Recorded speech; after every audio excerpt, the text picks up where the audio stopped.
Hey Moonies, welcome back. Thanks for being here. I know I'm a little late on this video. Things have been a little crazy. So today I'm talking about Sailor Moon Crystal Act 34, Infinity 8, Infinite Labyrinth 1, the English dub. This episode, I feel like the emotion is really real. This is one of those episodes where I just feel it's very emotional. Her soul has been taken.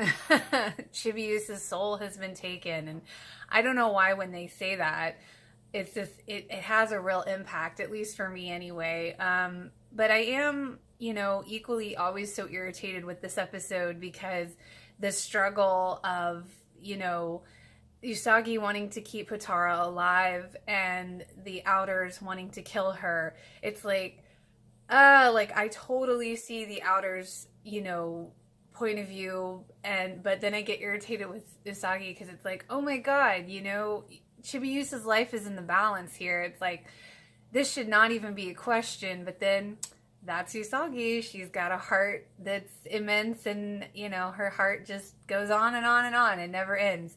So I mean, that is just part of her character, but it's still like can be so it's that conflict, Mamo keeping Chibiusa alive in this episode and being her heartbeat, and combined with Diana crying on the bed, oh my god, like the feels are intensely real in that moment. Then Mamo and Usagi, their moment alone and their kiss, and just literally like misty eyes. My eyes got misty on that moment because I can't get enough of his support of her and their support of each other and how much that's showcased in SMC. And I absolutely love that.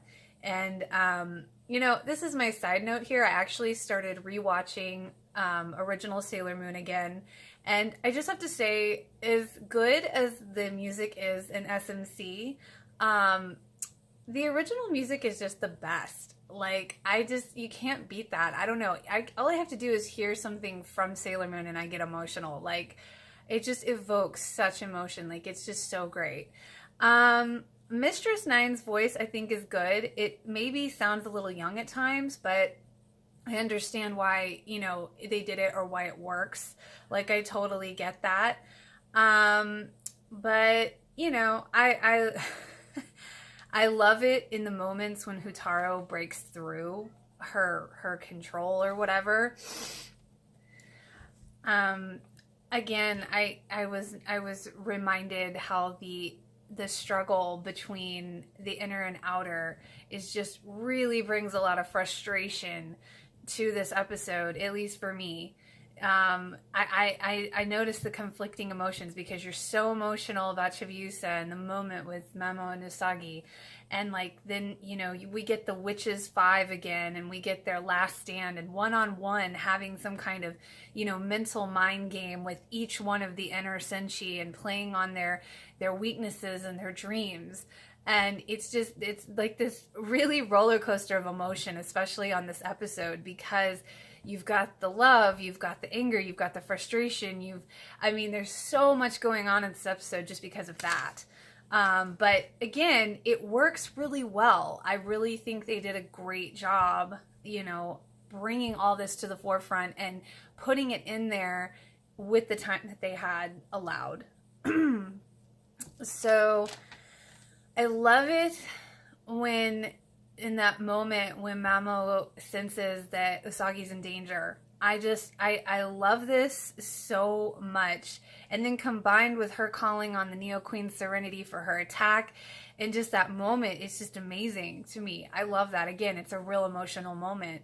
But it's it's a good emotional moment, and I love how the outer senshi come to their rescue, and it's a beautiful moment because you've got Uranus blasting through, and you've got a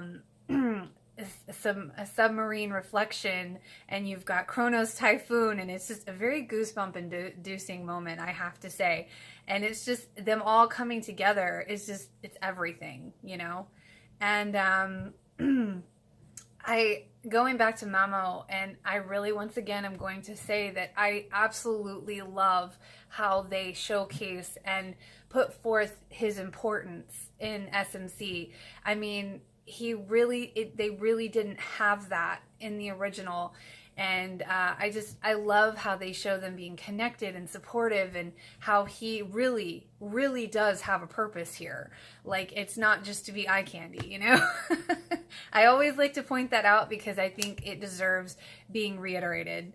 So, you know, when he is the one to realize you need to combine your power, and then the Moon Chalice comes out, again, very emotional moment. Moon Crisis makeup is also a goosebump inducing moment. Just magic. And then we see Kaoli Knight go ugly. And by Kaoli Knight, it's been real. But I do love her voice. They really got that spot on with that.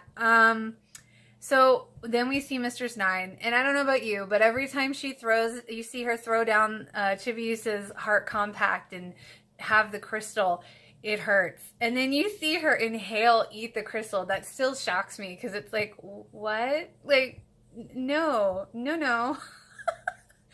And yeah, and honestly, it's just, you know, it just blows my mind every time. Like, it's just like, okay, it's so extra. It's so over the top.